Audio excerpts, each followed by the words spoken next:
Hey guys, welcome to the Cinema Corral. This is the segment of my YouTube channel where I talk about the latest releases and give you the lowdown of what I thought about them. This episode I'm going to be talking about the movies that were released the week of June 14th, 2019. It includes The Dead Don't Die, Men in Black International, Shaft 2019, and Late Night. So let's get started.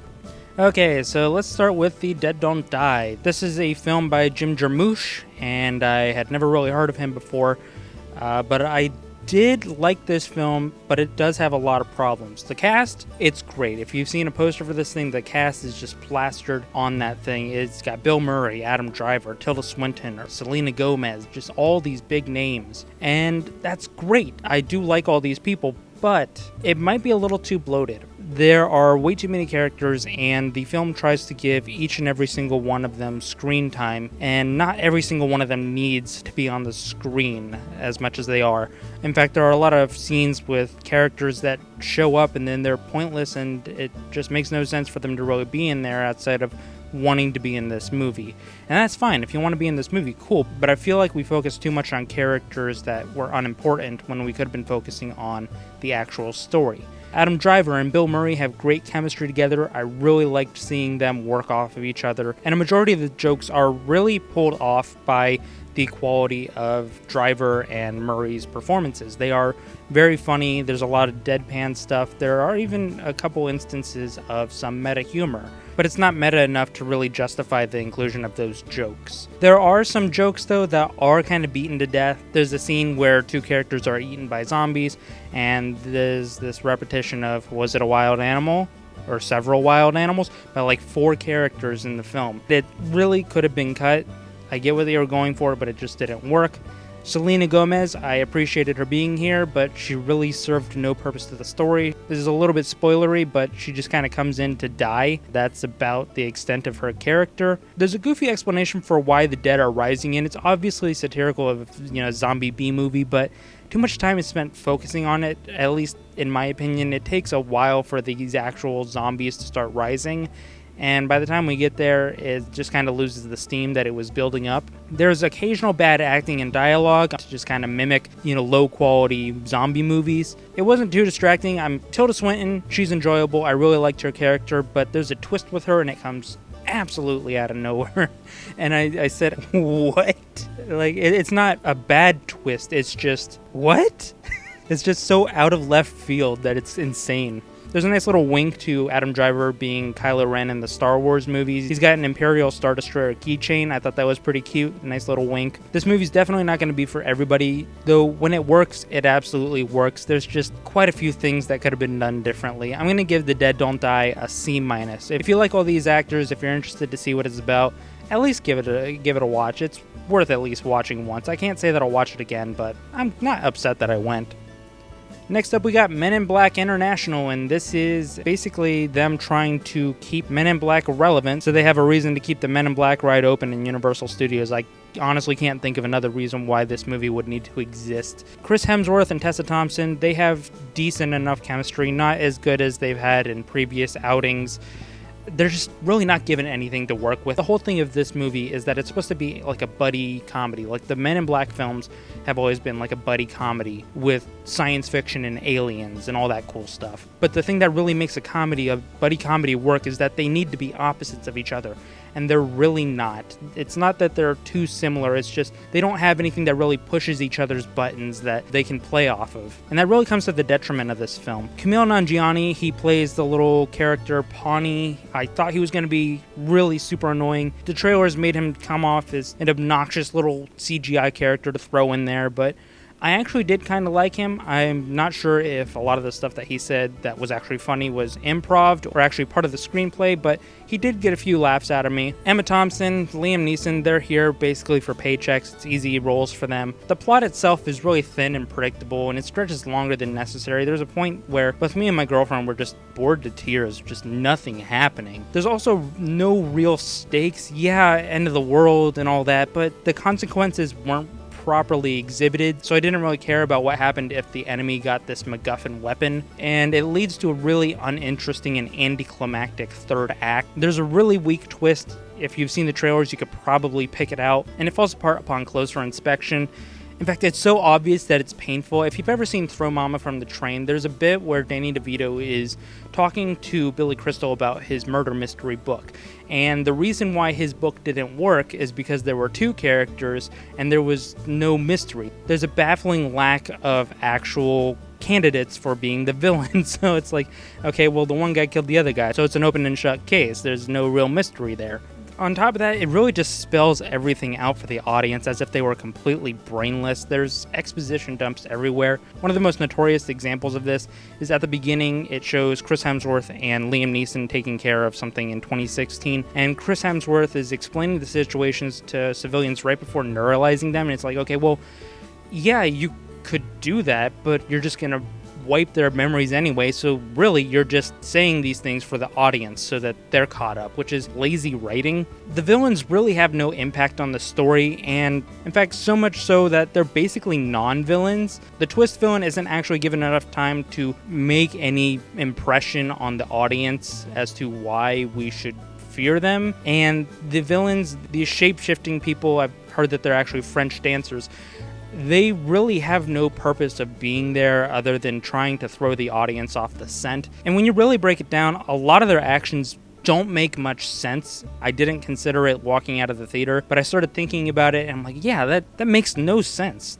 That's dumb. Additionally, we're constantly told that Chris Hemsworth is like the best of the best. Like, he's so incompetent, but the reason why he hasn't been fired from the MIB is because he's like the greatest agent that they have, or at least internationally. But we're never shown anything that shows him being, competent or using his wits or anything. He's just kind of an inept idiot. We're also told that he's been changed for the worst, but we're also not given a chance to see what he was like, to see, oh, there is a stark difference between Chris Hemsworth now and Chris Hemsworth a couple years ago.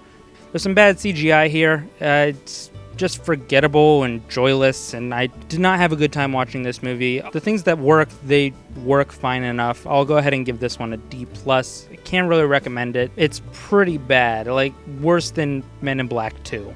Okay, next up we got Late Night, and this is written by Mindy Kaling, and it stars, Mindy Kaling and Emma Thompson in another movie this week. I wouldn't say it's the funniest comedy I've seen all year.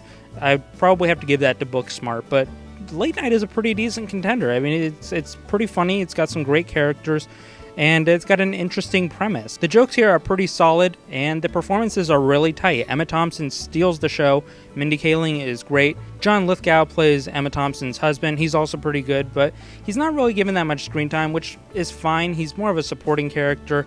And then there's the staff of writers for Emma Thompson's TV show, and they're pretty good too. I really do like this movie. I probably won't buy it on Blu-ray, but I don't know, there's just something about this movie that's not all the way there, and I think a lot of that comes down to a divided focus between Emma Thompson's character and Mindy Kaling's character, and that's not bad. You want to have your main characters be fleshed out and developed, and I do feel like I have a decent enough knowledge of these characters. I sympathize with them, I want them to succeed, and they're likable enough, but there's something about the way that the attention is distributed that doesn't entirely work.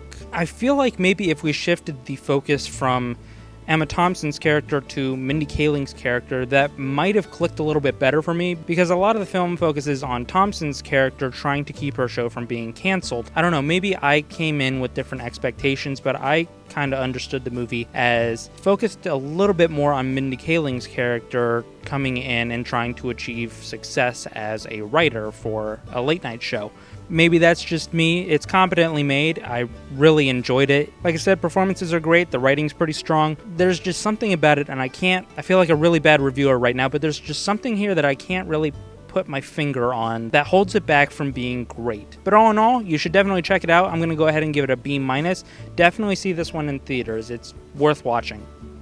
Alright, last up we have Shaft 2019. This is the third film called Shaft. You have the original 1971, you have the 2000 with Samuel L. Jackson, and then you have this one. Shaft 2019 tells the story of Shaft Jr. going to his father to help solve the mystery of his friend's murderer. And along the way they team up with Richard Roundtree, the original Shaft, here playing Shaft Sr.'s father, to solve this case. And what ensues is a very unfunny mess of a movie. There is some stuff here that is good, so let's get into that before we get into what really doesn't work in this movie. The cast, for the most part, is pretty good. The guy that plays Shaft Jr., he's not all that great. He's fine enough, he's serviceable, he's just really not given anything to work with. Samuel L. Jackson, he's Samuel L. Jackson.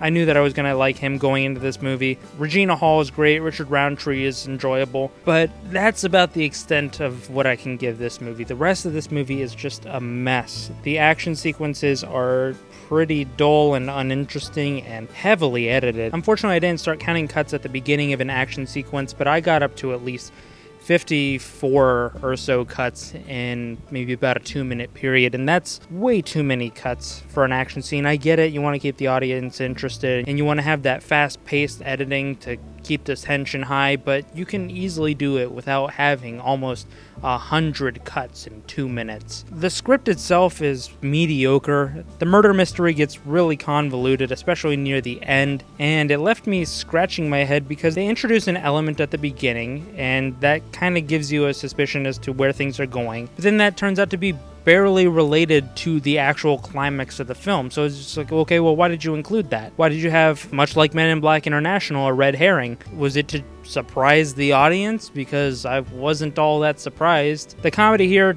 doesn't always work. There are some lines that are pretty funny, but a lot of that I feel comes down to Samuel L. Jackson's delivery. He's just naturally charismatic and genuinely very funny, but the actual written material is just garbage. And it's not like there's a wide variety of different types of jokes that they're pulling from. It's all just generational differences. Oh, millennials are dumb. That's really annoying. Yeah, Shaft Jr. isn't the most interesting character, but at least he's trying to be a good person. He's not like his dad, who's just straight up offensive. And yeah, I get it, Shaft is an old school guy, but a lot of the stuff that he says, sure, it might have flown in the 2000 movie and definitely in the 70s, but it's 2019. You can't be saying a lot of the stuff that he's saying, like just really regressive, sexist, homophobic dialogue, and some genuinely gross stuff. Oh yeah, don't listen to women's feelings and tell them what they want and tell them what to do. That's not what being cool is anymore. I don't consider myself somebody who gets really offended by swearing, but there was just really an excessive amount here. It felt like they were trying to have like a knockoff Jules from Pulp Fiction. They could have had a decent movie here, but a lot of the comedy just does not work for me. There's just a lot of repeated jokes and no real interesting themes. The characters are flat and dull, and I really don't care about them. So by the time we get to the climax, the action scene, I really couldn't care less about the stakes. The villain is practically non-existent. This feels less like a Shaft movie and more like a parody of a Shaft movie, and not in a good way. It doesn't do anything that's creative or smart, and much like Men in Black International, it feels really, really unnecessary. It's probably not the worst of the year for me. Probably not even close to top 10. I can't recommend this. Maybe a rental at most. If it's on TV, maybe. I'm going to go ahead and give Shaft 2019 a D. I didn't really enjoy myself with this one. So that's all I've got for this episode of Cinema Corral. Be sure to like, comment, subscribe. It really helps my channel. I got one video left for the Toy Story series Rewind review, so expect that. I'm going to try and get that done before Toy Story 4 comes out. It might be a little bit later, just depending on my schedule. And then I'm not sure if I'm going to do separate videos for Toy Story 4 and Child's Play. I might just do a separate spoiler review for Toy Story 4, just to get my thoughts out about that, because there are going to be some things that I'm going to want to talk about, especially regarding themes, since I've been touching on that in my Rewind reviews for the series. So until next time, I will see you later.